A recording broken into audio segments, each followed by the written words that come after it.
Based on the results of last week, I must convince you of the hopelessness of further resistance on the part of the Army of Northern Virginia in this struggle. I feel that it is my duty to shift from myself the responsibility of any further effusion of blood, by asking you to surrender of that portion of the Confederate States Army, known as the Army of Northern Virginia. General, I have received your note. Though I do not entertain the opinion you express of the hopelessness of further resistance on the part of the Army of Northern Virginia, I reciprocate your desire to avoid useless effusion of blood, and therefore, before considering your proposition, I ask you for the terms that you will offer on condition of its surrender. Last evening, I just received your note, in reply to mine of the same date, asking the conditions on which I will accept the surrender of the Army of Northern Virginia.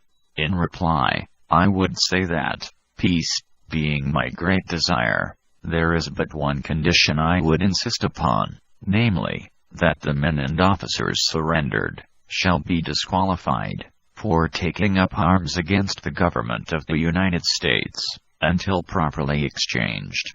I will meet you, or will designate officers, to meet any officers you may name for the same purpose, at any point agreeable to you, for the purpose of arranging definitely the terms upon which the surrender of the Army of Northern Virginia will be received.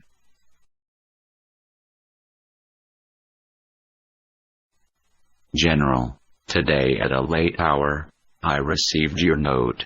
In my note of yesterday, I did not intend to propose the surrender of the Army of Northern Virginia but to ask the terms of your proposition.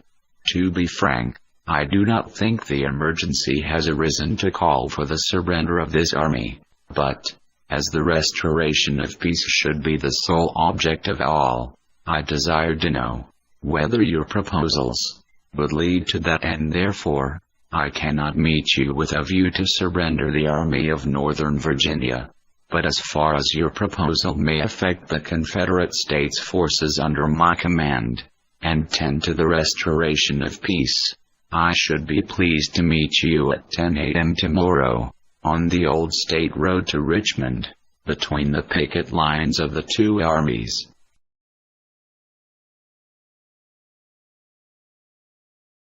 General, your note of yesterday is received. I have no authority to treat the subject of peace. The meeting proposed for 10 a.m. today could lead to no good. I will state, however, that I am equally desirous for peace with yourself, and the whole North entertains the same feeling. The terms upon which peace can be had are well understood. By the South laying down their arms, they would hasten that most desirable event, save thousands of human lives, and hundreds of millions of property not yet destroyed. Seriously, hoping that all our difficulties may be settled without the loss of another life, I subscribe myself.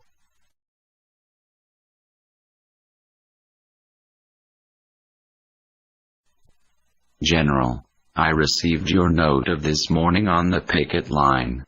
Whether I had come to meet you, and ascertain definitely what terms were embraced in your proposal of yesterday, with reference to the surrender of this army, I now ask for an interview, in accordance with the offer contained in your letter of yesterday, for that purpose. Your note of this date was received at 11:50 a.m. In consequence of my having passed from the Richmond and Lynchburg Road to the Farmville and Lynchburg Road. I am at this writing about 4 miles west of Walker's Church, and I will push forward to the front for the purpose of meeting you.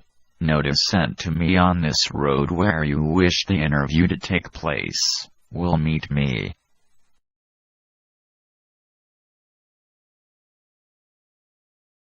General Grant, I will soon meet you, as we have agreed.